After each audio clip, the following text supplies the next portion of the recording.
क्या करना चाहिए था, क्या किया गया? मुझे ये नहीं समझ में आता है कि औरंगाबाद के जितने भी अधिकारी है ये बंद मनाने के लिए इतने उत्सुक क्यों रहते हैं। इससे पहले भी देखा गया था कि औरंगाबाद में बस लॉकडाउन करना इनका एक ही मोटिव नज़र आ रहा था, जबकि पूरे हिंदुस्तान के अंदर कोरोना फैला हुआ है, पूरी दुनिया के अंदर फैला हुआ है।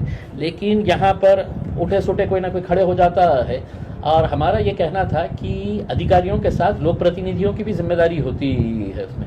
हमने कहा था कि ये 4 अधिकारी अगर बैठ के अगर ये फैसला कर रहे हैं तो हम कोई गोटियाँ खेलने के लिए नहीं बने हैं। शहर में आमदार है, शहर में खासदार है, आप उनको भी कॉन्फिडेंस के अंदर लीजिएगा। और क्या फ़ैसला लिया गया है आपने कहा है कि नहीं ये खुला रहेगा, ये बंद रहेगा करके, सैटरडे और संडे कंप्लीट लॉकडाउन रहेगा करके। IAS IPS ऑफिसर्स इतने ज्ञानी, तो आपकी मीटिंग से पहले आपका क्या कोरोना के साथ मीटिंग हुई है क्या कि वो मंडे टू फ्राइडे वायरस जो है वो फैक्ट्री पे जाएगा, काम करेगा, सैटरडे और संडे के दिन बाहर लोगों के ऊपर अटैक करेगा, तो सैटरडे और संडे है तो हम बंद करेंगे करके? क्या लॉजिक क्या है? आप हमको बताइए ना, उसमें हमको अकल नहीं है, हमको समझ में नहीं आता है। आप बहुत ज्ञानी है तो हमको समझाइएगा कि सैटरडे संडे है तो आप सिर्फ बंद कर रहे हैं कंप्लीट लॉकडाउन, और बाकी दिनों के अंदर ये खुला ये बंद। फिर उसमें ये फैसला लेते हैं कि शादी रजिस्टर्ड कर देना करके। शादी ज़िंदगी में कोई भी माँ बाप के लिए है तो अपने बच्चे की, अपने बच्ची की शादी के लिए वो ज़िंदगी भर कमाता है, मेहनत करता है। अब जिसकी शादी है तो 24 घंटे के बाद थी, जिसने है तो अपनी पूरी तैयारी कर लिया, उसने खाने पीने का इंतज़ाम कर लिया, उसने है तो अपना पूरा शादी हॉल का पैसा जमा कर दिया, और तुम अचानक बोल देते हैं कि शादी रजिस्टर्ड करो।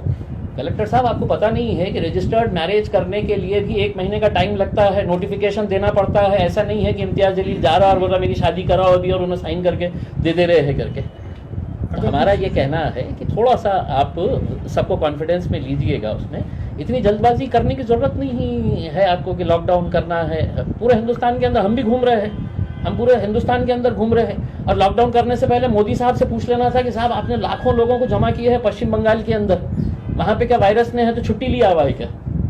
जहाँ जहाँ इलेक्शन हो रहे हैं वहाँ पर वायरस की छुट्टी, और यहाँ पे 4 अधिकारी बोल रहे हैं कि नहीं नहीं नहीं हमको लॉकडाउन करने का है करके। जब तक अच्छे डिसीजंस रहेंगे हम साथ देंगे, जब तक नहीं रहेंगे तो खुदा हाफिज़।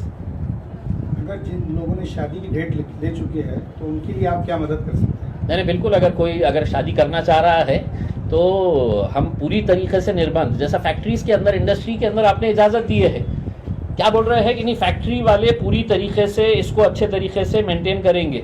वही लॉजिक आप शादी खानों के अंदर कर दीजिएगा कि साहब 100 लोगों से ज़्यादा कोई नहीं आएगा या 50 लोगों से ज़्यादा नहीं आएगा करके।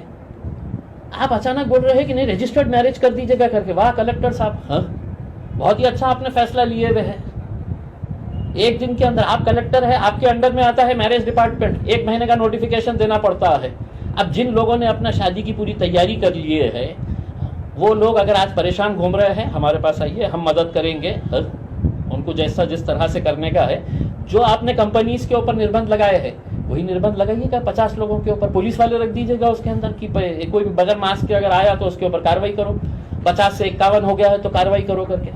लेकिन ये इस तरह से बैठ के फैसले कर लेने का उसमें, और सिर्फ ये समझने का कि हम अधिकारी है हम कर लेंगे, तो बाकी लोक प्रतिनिधि कोई गोटियाँ खेलने के लिए थोड़ी बैठे हुए हैं। हम भी है तो 20 लाख लोगों का नेतृत्व करते हैं, हमको भी समझ में आता है कि क्या सही है क्या गलत है करके। सिर्फ अगर आप ये समझेंगे कि हम ज्ञानी हैं और हम बताएंगे करके, तो हमारे साथ बैठिए और हमको पहले समझाइए सैटरडे संडे का निर्णय लेने वक्त वायरस के साथ क्या क्या चर्चा हुई, वायरस ने क्या शेड्यूल दिया आपको कि मैं ये टाइम से ये टाइम पे नहीं आने वाला हूँ करके। अब ये तो सवाल हम पूछेंगे ना अगर आप इस तरह के फैसले लेंगे तो। धन्यवाद।